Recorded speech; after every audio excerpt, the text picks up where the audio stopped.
Hello guys, आज बात करते हैं इस वीडियो में आईटीआर की प्रोसेसिंग को लेकर। आईटीआर की प्रोसेसिंग के बारे में आज चर्चा करेंगे कि एक्चुअल में जो आईटीआर प्रोसेस हो रही है उनमें लोगों के रिफंड क्यों नहीं आ रहे, क्या जो डिपार्टमेंट डाटा शो कर रहा है क्या वो एक्चुअल है या फिर फेक है, उसके बारे में आज इस वीडियो में चर्चा करेंगे। तो गाइज, आप मेरी स्क्रीन पर देख रहे हैं कमेंट बॉक्स जो कि मैंने ओपन कर रखा है कि इनमें से जिन लोगों के कमेंट आते हैं उनमें से बहुत कम लोगों का जो टीडीएस का रिफंड है आता है या तो आता ही नहीं है। कोई एक या दो लोग होते हैं जो कि बोलते हैं कि उनके टीडीएस का रिफंड आया। तो एक्चुअल में जो डाटा आता है क्या वो एक्चुअल में डाटा सही है या जो कमेंट कर रहे हैं मुझे मेरी वीडियो में वो कमेंट गलत है। तो जो भी है उसके बारे में आज हम बात करेंगे कि जो डाटा है वो एक्चुअल है या फेक। तो यहाँ पर आप देखोगे कि 2 दिन में लगभग 9 लाख के आसपास जो थी आईटीआर प्रोसेस हुई थी और 9 लाख में कितने लोगों का आईटीआर का रिफंड आया है ये अब हम जानते हैं। तो दोस्तों, इसके बाद हम बात कर लेते हैं आईटीआर का जो डाटा है वो एक्चुअल में सही है या फिर फेक। तो गाइस देखो, ये होता है डेली बेसिस पे जो फाइल हो रही है ना 1 या 2 लाख आईटीआर प्रोसेस हो रही है और जो फाइल हो रही है ना वो आईटीआर 3 और ऑडिटेड वाली हो रही है। तो उनमें क्या होता है, उनका रिफंड काफी कम केसेस में होता है। तो गाइस, आईटीआर प्रोसेस तो हो रही है लेकिन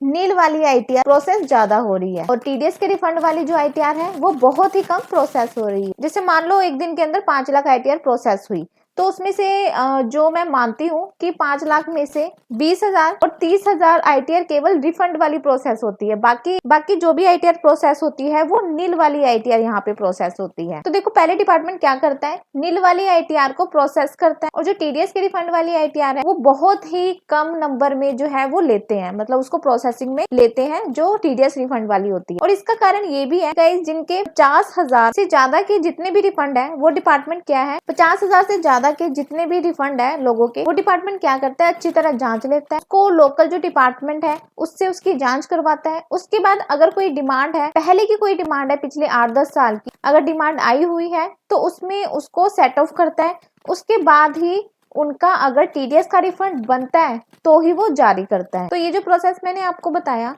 इसमें काफी टाइम ले रहा है डिपार्टमेंट और काफी टाइम यहाँ पे लगा रहा है। और यहाँ पे जो आपको इनकम टैक्स डिपार्टमेंट का डाटा शो हो रहा है डेली बेसिस पे आईटीआर प्रोसेस को लेकर, ये प्रोसेस का जो डाटा है बिल्कुल ठीक है, ये फेक नहीं है। लेकिन इसमें जो ज्यादातर आईटीआर जो प्रोसेस है वो नील वाली होती है। टीडीएस के रिफंड वाली आईटीआर बहुत ही कम प्रोसेस होती है। इस वजह से आप सोचते हो कि आईटीआर तो प्रोसेस ही नहीं हो रही है। एक्चुअल में आईटीआर प्रोसेस तो हो रही है लेकिन नील वाली आईटीआर ज्यादा प्रोसेस हो रही है और जिनके टीडीएस के रिफंड है वो वाली आईटीआर दोस्तों कम प्रोसेस हो रही है, क्योंकि उसको जांचने में एआई ने जो सिस्टम बना रखा है, इनकम टैक्स डिपार्टमेंट ने, सीपीसी डिपार्टमेंट ने, तो वो जांच नहीं कर पा रहा है और जांच नहीं करने की वजह से आपकी जो आईटीआर है प्रोसेस नहीं हो रही है। हालांकि देखा जाए तो इसमें जो भी कमी है वो सीपीसी डिपार्टमेंट की है। तो गाइज, क्योंकि आईटीआर प्रोसेस में इतना टाइम नहीं लगना चाहिए जितना टाइम इस बार लग रहा है और जिस हिसाब से इनकम टैक्स डिपार्टमेंट यहाँ जांच कर रहा है, हालांकि देखा जाए जांच करना कोई गलत बात नहीं है, सही है वो। सीपीसी डिपार्टमेंट को यहाँ पे पूरी जांच कर लेनी चाहिए। लेकिन गाइज, जो इतना टाइम ले रहे हैं CPC department, income tax department अपने एआई सॉफ्टवेयर से, तो कहीं ना कहीं ये चीज सही नहीं। उसमें टैक्स पेयर को काफी प्रॉब्लम हो रही है और टैक्स पेयर की जो आईटीआर है काफी टाइम से प्रोसेस नहीं हो पा रही है और उनको यहाँ पे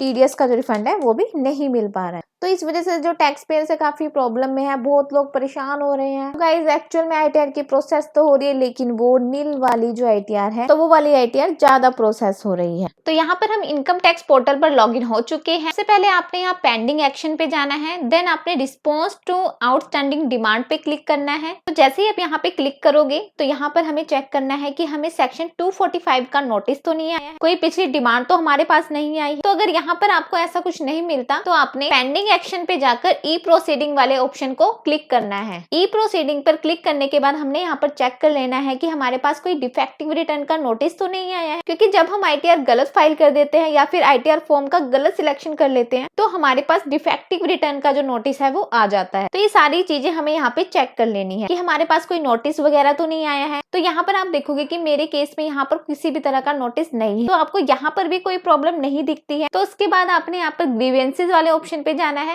देन सबमिट ग्रीवेंस पे क्लिक करना है। तो यहाँ पर आपको रेलेवेंट डिपार्टमेंट सिलेक्ट करना है जो कि हम सीपीसी आईटीआर को सिलेक्ट करेंगे। देन उसके बाद यहाँ पर आपने कैटेगरी सिलेक्ट करनी है। कैटेगरी में आपने प्रोसेसिंग वाले ऑप्शन को सिलेक्ट करना है कि मेरी प्रोसेसिंग नहीं हो पा रही है, और अगर मान लीजिए आपकी प्रोसेसिंग हो गई है और रिफंड नहीं आया तो यहाँ पर आपने रिफंड वाली कैटेगरी को सिलेक्ट करना है। तो अभी हम यहाँ पर प्रोसेसिंग को सिलेक्ट सिलेक्ट करेंगे। उसके बाद आपने सब कैटेगरी में अदर प्रोसेसिंग वाले ऑप्शन को डाल देना है। देन आपने कंटिन्यू कर देना है। कंटिन्यू करने के बाद जो भी असेसमेंट ईयर है उसको सिलेक्ट करना है। जैसे कि असेसमेंट ईयर 25-26 है, उसको आपने सिंपली सिलेक्ट कर लेना है। देन यहाँ पे आपने ग्रीवियंस की डिस्क्रिप्शन डालनी है। तो यहाँ पर देखो आपको ना 2 लाइनों का डिस्क्रिप्शन देना है कि हमारी ITR प्रोसेस नहीं हो पा रही है, और यहाँ पर आपने डेट दे देनी है कि कौन सी डेट को आपने जो है वो ITR फाइल किया था, और उसका एक्नॉलेजमेंट नंबर वगैरह ये सारी डिटेल्स आपने यहाँ पर दे देनी है। और यहाँ पर आपको एक चीज याद रखनी है, सिर्फ 2 लाइन की डिटेल्स डालनी है, ज्यादा लंबा चौड़ी डिटेल्स यहाँ पे नहीं डालनी है। आपको यहाँ पर लेटर नहीं लिखनी है। देन उसके बाद नीचे की तरफ स्क्रॉल करोगे तो यहाँ पर आपको कुछ अटैचमेंट अपलोड करने के लिए बोला गया है, जो कि आपको नहीं करनी है। कोई भी अटैचमेंट आपको यहाँ पर अपलोड करने की जरूरत नहीं है। देन उसके बाद ये सब चीजें करने के बाद आपने सबमिट ग्रीवियंस कर देना है। सो गाइस, ग्रीवियंस सबमिट होने के 1-2 दिन के अंदर आपके पास रिप्लाई भी आ जाता है कि क्या प्रॉब्लम है, किस रीजन की वजह से आपकी ITR प्रोसेसिंग नहीं हो पा रही है। और अगर प्रोसेसिंग हो गई है तो आपको उसी तरह से मैसेज आ जाएगा। और अगर ITR में कोई दिक्कत है, कोई प्रॉब्लम है, कोई चीज आपने गलत दिखा दी, तो वो भी आपको यहाँ पर बता देगा कि आपकी ITR में मिस्टेक्स हैं और आप अपनी ITRs को रिवर्स करिए। तो इस तरह से अगर आपकी ITR प्रोसेसिंग नहीं हो पा रही या फिर रिफंड नहीं आ पा रहा है, तो अपने पोर्टल पर जाकर ये सारी चीजें आप चेकआउट कर सकते हैं। और अगर इसके बाद भी आपको कोई दिक्कत नहीं दिखती है तो आप यहाँ पर ग्रीवेंस फाइल करके भी डिपार्टमेंट से पूछ सकते हैं। गाइज, आई होप आपको पूरा प्रोसेस पता चल गया होगा कि आप कैसे अपना प्रोसेसिंग और रिफंड का यहाँ पर चेकआउट कर सकते हैं।